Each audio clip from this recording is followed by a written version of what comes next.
تصل إلى اللاعب جواد حناش. لمسة تأتي كواسي، تمريرة بمنطقة الجزاء إلى نينيه، يبحث المرور والتقدم، تغطية، تصل الكرة إلى أليكس، تسديدة قوية، جول!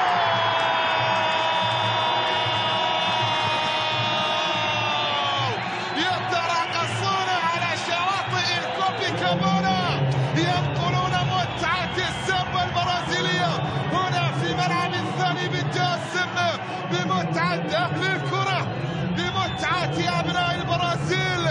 في اللقطة الماضية الغراف يضع بصمة في شباك المعيوف. يا سلام يا سلام، يا ويلي ويلاه يا أليكس، يا ويلي على الكرة الماضية، يضعها كما يضع كبار الكرة. كما جاء إلى مسابقة بطولة الدوري القطري مع الملك القطراوي. كرة فيها محاولة، عماد يسجل على ذكره.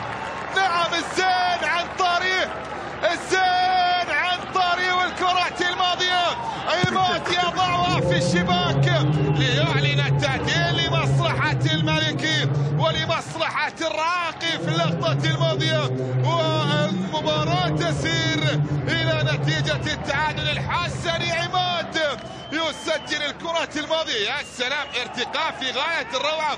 هي كرات، هي لعبات، والبصير تيسير في اللقطة الماضية. يصنع من الصعب يسير، يضع كرة على رأس عماد، وعماد يسجل ليعلن التعديل.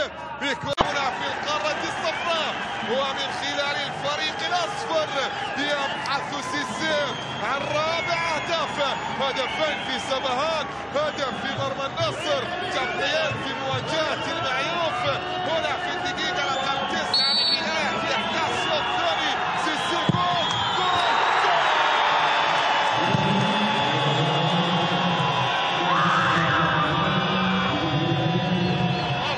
كوما تليفون. سيسي سجل وضع الكرة في الشباك ليعلن التقدم لمصلحة الغرافة. شوف الكرة، يا سلام، في زاوية المعيوف، والكرة في الاتجاه المعاكس هنا على قناة الكاس. يضع كرة صعبة جدا في شباك الحارس المعيوف ليعلن التقدم لمصلحة الفهود. تصدى للمحاولة الماضية، كرة تعود إلى ركنية جديدة في الجانب المقابل لمصلحة نادي الأهلي. هنا على يسار حارس المرمى قاسم برهان، يبحث عن كرة ملعوبة، المحاولة في منطقة الجزاء، جول جول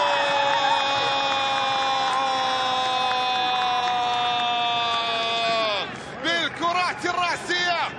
الراقي يصطاد شباك برهان، والمرة هذه عن طريق اللاعب خايرو بالومينو.